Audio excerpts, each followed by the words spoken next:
américains sur la situation politique en Côte d'Ivoire intervient après ceux de la CEDEAO et des Nations Unies. Le 18 août dernier, Antonio Guterres, secrétaire général de l'ONU, se disait préoccupé par les événements violents signalés ces derniers jours en Côte d'Ivoire. Depuis la décision du président Ouattara de briguer un troisième mandat jugé inconstitutionnel par l'opposition et les observateurs de la société civile, la Côte d'Ivoire a enregistré depuis quelques semaines une série de manifestations. Cette expression de colère a entraîné la mort de près d'une dizaine de personnes et fait une centaine de blessés. Dans un rapport publié le 13 août dernier, Amnesty International révélait que des policiers ont permis à des groupes d'hommes armés de machettes et de gros bâtons d'attaquer des manifestants, dénonçant une restriction croissante des libertés publiques dans le pays. L'ONG internationale ainsi que plusieurs autres organisations de la société civile ont par ailleurs demandé la libération immédiate de la défenseure des droits humains Pulchérie Edith Barley et de ses collaborateurs arrêtés pour avoir appelé à protester contre cette candidature pour un troisième mandat. Plusieurs autres arrestations, dont des responsables de mouvements proches de Guillaume Soro, ont également eu lieu. Face au mouvement de contestation, le gouvernement ivoirien a décidé d'interdire les manifestations sur la voie publique jusqu'au 15 septembre 2020.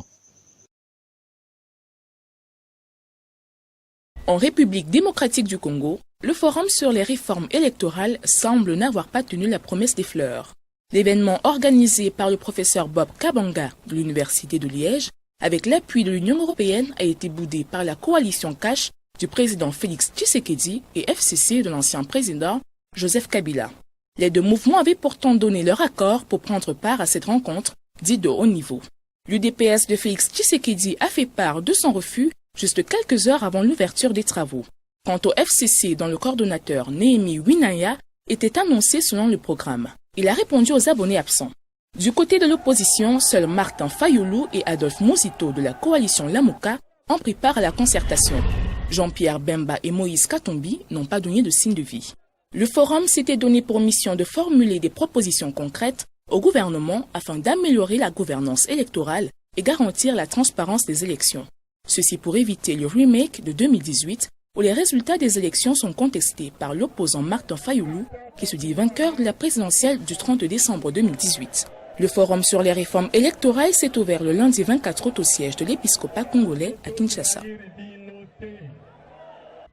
Les agences de la BCEAO ont rouvert depuis le 24 août dernier au Mali. Elles étaient fermées suite à la mutinerie ayant entraîné la chute du président Ibrahim Boubacar Keïta. La fermeture des agences de la banque au Mali était intervenue dans la foulée des sanctions prises par la CEDEAO contre le pays après le coup d'État qui a entraîné la démission du président Ibeka. L'organisation a en effet décidé de la fermeture de toutes les frontières terrestres et aériennes ainsi que l'arrêt de tous les flux et transactions économiques, financières et commerciales. La réouverture des agences de la Banque centrale des États de l'Afrique de l'Ouest permettra d'atténuer une crise potentielle de liquidité et de payer les salaires d'août au Mali. La BCEAO compte au total 3 agences dans le pays. En plus de l'agence principale de Bamako, 2 agences auxiliaires sont situées à Mopti et à Sikasso. La décision momentanée de la Banque centrale de suspendre ses opérations pour sécuriser son personnel et les valeurs est une mesure classique observée en circonstances de coup d'État pour sécuriser les avoirs de l'État. De telles mesures conservatrices avaient été aussi prises en 2014 au Burkina Faso et récemment en Guinée-Bissau. C'est une victoire pour le système de santé africain. L'Organisation mondiale de la santé a annoncé mardi 25 août que l'Afrique était désormais épargnée par le poliovirus sauvage 4 ans après l'apparition des derniers cas dans le nord-est du Nigeria, région dévastée par un conflit contre les djihadistes de Boko Haram. Épicentre de la maladie dans le début des années 2000, avec une population de 200 millions d'habitants, le Nigeria figurait encore il y a peu dans la zone rouge de l'OMS. Dans le nord musulman, sous la pression des milieux salafistes, les campagnes de vaccination anti-polio s'étaient arrêtées entre 2003 et 2004, accusées par la rumeur d'être l'outil d'un vaste complot international pour stériliser les musulmans. Provoquée par le poliovirus sauvage, PVS, la poliomyélite est une maladie infectieuse aiguë et contagieuse qui touche principalement les enfants, attaquant la moelle épinière et pouvant provoquer une paralysie irréversible. Elle était endémique partout dans le monde jusqu'à la découverte d'un vaccin dans les années 1950. Les pays les plus riches y ont eu rapidement accès, mais l'Asie et l'Afrique sont restés longtemps d'importants foyers infectieux. En 1988, l'OMS dénombrait 35 000 cas à travers le monde et encore plus de 70 000 cas rien qu'en Afrique en 1996. En 2009, les 5 pays africains les plus touchés par la maladie étaient l'Angola, le Bénin, le Burkina Faso, le Tchad et la République centrafricaine. Dans le monde, seuls 2 pays comptent aujourd'hui des contaminations par le poliovirus sauvage. L'Afghanistan avec 29 cas en 2020 et le Pakistan avec 58 cas récemment recensés. Selon l'OMS, tant qu'un seul enfant reste infecté, tous les autres dans tous les pays risquent de contracter la poliomyélite. L'échec de l'éradication dans les derniers bastions de la maladie pourrait aboutir à ce que 200 000 cas réapparaissent chaque année au cours des 10 ans à venir. En Afrique du Sud, les flammes ont ravagé l'une des mosquées les plus importantes de l'histoire du pays. 3 bâtiments voisins à la mosquée de Djouma à Durban, dans le quartier d'affaires situé à l'hémisphère sud, sont partis en ruine. Les soldats du feu ont réussi à stopper la progression des flammes après 2 heures d'intervention. Grâce à leur présence, la grande salle de prière située au rez-de-chaussée a été épargnée. Selon un bilan provisoire, aucune perte en vie humaine n'a été enregistrée, mais les dégâts matériels sont importants. Construite depuis 139 ans, la mosquée de Djouma est un monument historique pouvant accueillir près de 7000 fidèles par séance de prière. Ce site religieux, chargé d'histoire, a accueilli plusieurs célébrités comme Nelson Mandela, le musicien britannique Youssouf Islam et l'ancien champion de boxe Mohamed Ali. Une enquête a été ouverte par les services compétents pour identifier l'origine de l'incendie. Au Mali, émissaires de la CEDEAO et militaires de la junte se sont séparés sans parvenir à un accord sur plusieurs questions. Face à la presse, le colonel Ismaël Ouagué, porte-parole du Conseil national pour le salut du peuple, est revenu sur la quintessence de 3 jours de négociations avec la délégation de la communauté économique des États de l'Afrique de l'Ouest. Des dires de l'homme militaire, le premier point portait sur l'état de santé de Ibrahima Boubacar Keïta. Face au médiateur de la CEDEAO, le président démissionnaire va affirmer avoir démissionné de son propre gré, tel que rapporté ici par le colonel Ouagué.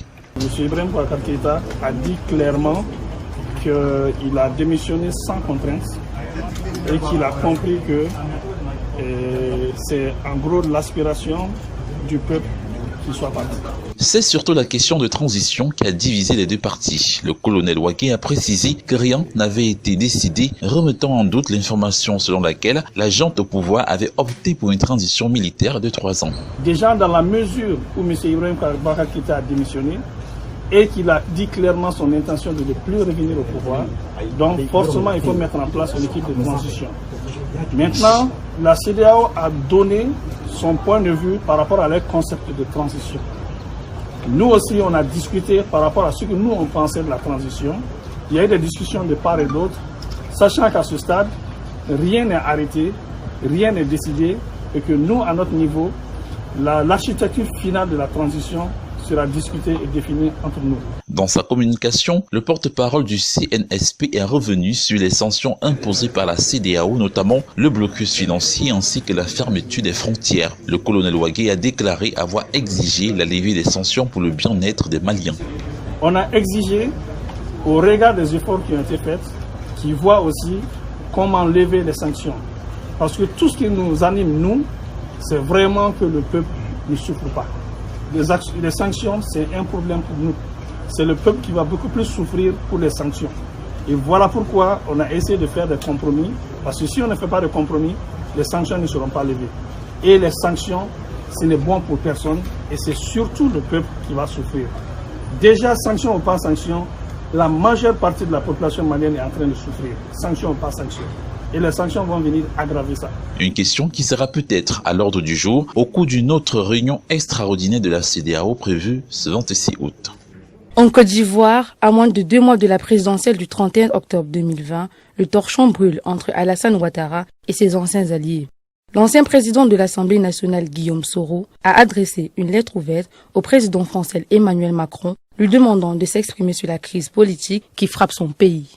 Ceci en raison de l'entêtement du président Alassane Ouattara de briguer un 3e mandat. Guillaume Soro appelle la France à assumer sa responsabilité devant l'histoire en prenant fait et cause pour le peuple ivoirien.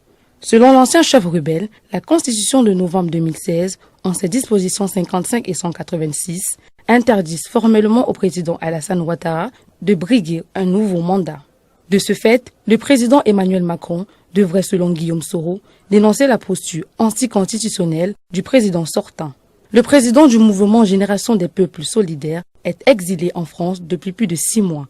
Il a été condamné par la justice ivoirienne à 20 ans de prison ferme pour détournement de fonds publics. Candidat déclaré à la présidentielle d'octobre prochain, Guillaume Soro dit compter sur la France pour accompagner le peuple de Côte d'Ivoire vers la conquête de sa liberté. Au Mali, la première rencontre entre la junte militaire et le mouvement du M5 s'est soldée sur une note d'espoir. Après avoir été reçue à Kati par les leaders militaires, l'opposition s'est dite disposée à accompagner la transition pour l'intérêt du peuple. Parmi ceux présents lors de cette réunion figurent Sogel Maïga, l'ancien premier ministre Modibo Sidibé ou encore Maître Moutaga Tall. L'imam Mahmoud Dicko figure la plus influente du mouvement du 5 juin, Rassemblement des forces patriotiques, n'étant pas présent. Son proche Issa Kaoudim a déclaré que l'échange leur a permis de réaffirmer que les militaires sont des patriotes et intellectuels qui participent à redonner de l'espoir et la stabilité au pays. Selon Modibo Koné, cette réunion de prise de contact a permis d'avoir une idée claire sur la conduite à adopter pour la transition annoncée. Une autre rencontre entre la junte et le M5 est prévue pour le vendredi 29 août, cette fois en présence du chef de la junte, le colonel Assimi Goïta. Les consultations avec les forces religieuses, politiques et sociales se poursuivent. La junte a promis de restituer le pouvoir aux civils après la période de transition. Après l'échec de l'accord entre la CEDEAO et la junte militaire, sur un éventuel calendrier de retour du Mali à un régime démocratique, l'Organisation internationale de la francophonie a suspendu le pays comme membre statutaire suite au coup d'État du 18 août contre le président Ibrahim Boubacar Keïta. L'OIF a déclaré qu'elle enverrait une autre délégation à Bamako dans les prochains jours pour évaluer la situation. La délégation devra faire un rapport à la CEDEAO en espérant que la junte acceptera dans les 24 ou 48 heures sa demande d'une transition limitée à environ 1 an ou moins et dirigée par une personnalité civile et non militaire.